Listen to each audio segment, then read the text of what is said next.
I don't know whether I love this song or hate it. Okay.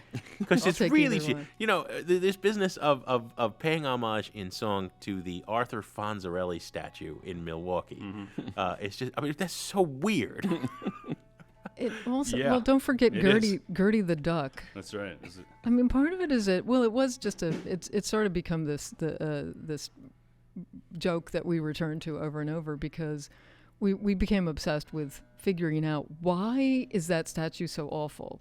Like it's a bronze. Like how is it different from other bronzes? And you know, really is a bad We talked about statue. this on stage, but at the risk of repeating ourselves, we realized like first it's under life size, so it's like got this.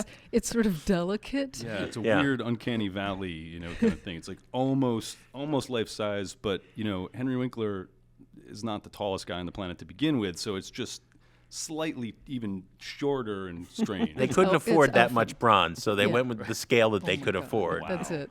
It's That's an Milwaukee, interesting you know, theory, which is a great city, but you know, Absolutely. it's smaller than Chicago. And the second one was it's also painted like his jacket is.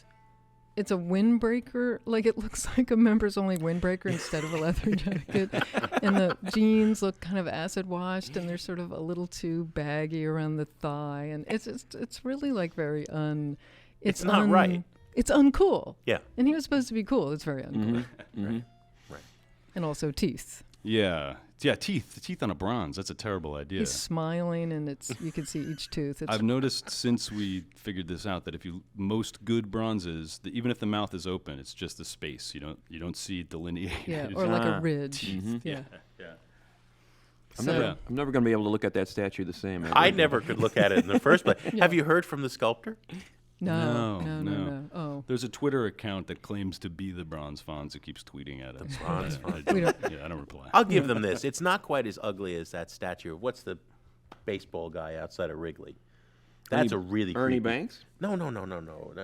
Harry Carey. Harry. Oh. That's a really Oh my creepy. God, there's a Harry Carey statue. There's a Harry Carey statue, and he seems to be sucking people down into hell, like Dante or something. Yeah. That's creepier than the Fonz. Well, that was Harry, though. And they got the Coke bottle glasses and everything, you know, and he's singing Take Me Out to the Ball Game, obviously, and, you know. The other one is the Mary Tyler Moore statue is pretty bad. Yeah, we in didn't see it up Minneapolis. close, but we Yeah. saw it like from across the street. But it's pretty bad. It's not. I've seen that one. Well, we also have a Bob Newhart sitting outside on a bench Oh. right it here in has the- Chicago. Maybe sitting's the way to go. Yeah. I just at the risk of overstating this thing too. Like, there's an interesting thing about Milwaukee that there's an interesting urban phenomenon. I think that when before the spread of suburbia, when cities like Milwaukee and Chicago sort of weren't melding, in between the two of them, and each had its own identity, but you now find around the country a lot of these situations where there's a Chicago and there's a Milwaukee, there's a Boston and there's a Providence, there's a New York and there's a Philadelphia. And not to diss Chicago, New York, and Boston, but oftentimes there's a lot of cool stuff that goes on in these smaller neighbors where things are a little bit cheaper. Yeah. And it's Or a lot weirder. cheaper. Yeah, and they often don't get the shout outs that they deserve. Yeah. No, Milwaukee rocks. It's a great city. It just that's a weird statue. Yeah, Weird. absolutely.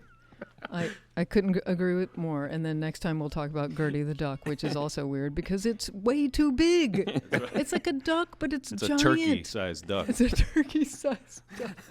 Fonzie's too small. The duck is too big. Well, they probably had to siphon off some of the bronze to make the duck. There's only so much. Okay. Okay, what are we playing? Milwaukee. By the way, this is the one that Amy wrote, or Amy started, that was meant to emulate my too many chord. Just enough chords. How many does it have? I don't know. I've It never does have counted. as many as I could cram in.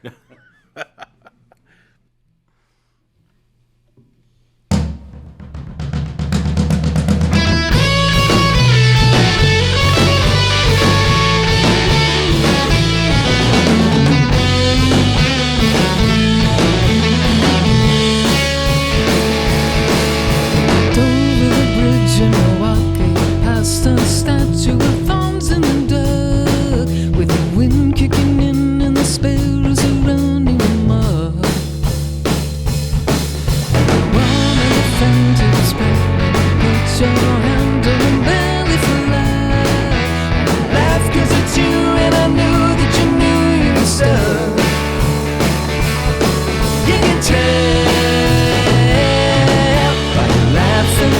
dark at the sound of a bell. You can tell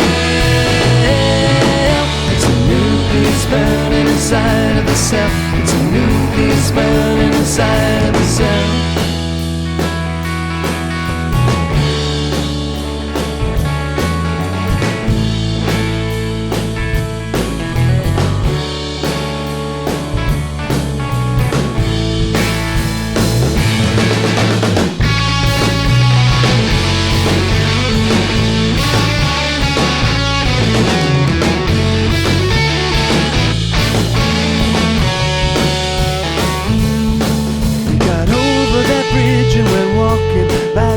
Table with cards to be dealt, and a show where the whole front row is taking pictures of itself.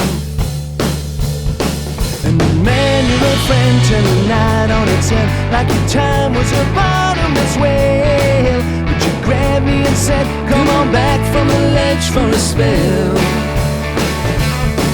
You can tell,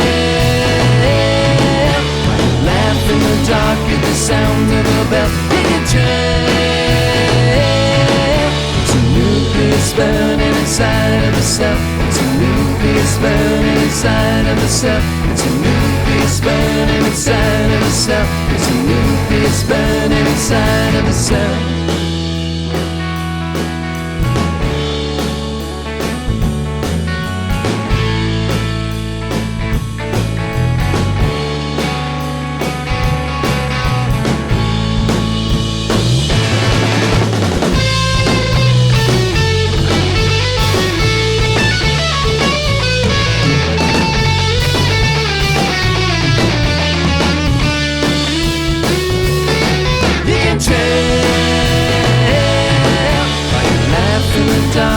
Sound of the bell, you can tell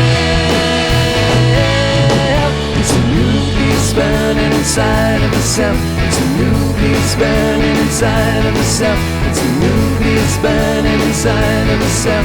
It's a nucleus burning inside of the cell.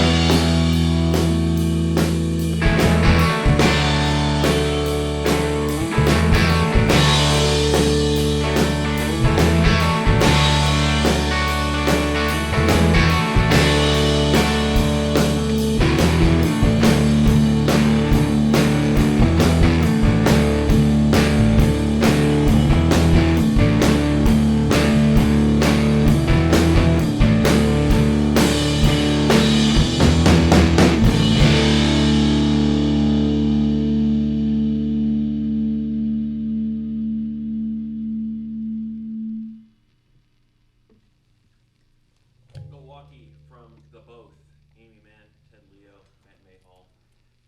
That is the one of the key tracks from the both self-titled record. We're finding out all sorts of cool stuff about Aimee Mann and Leo here. The mutual admiration society, not only for each other's songwriting, but also their mutually shared interests. Then Lizzie was one. The other thing that I found out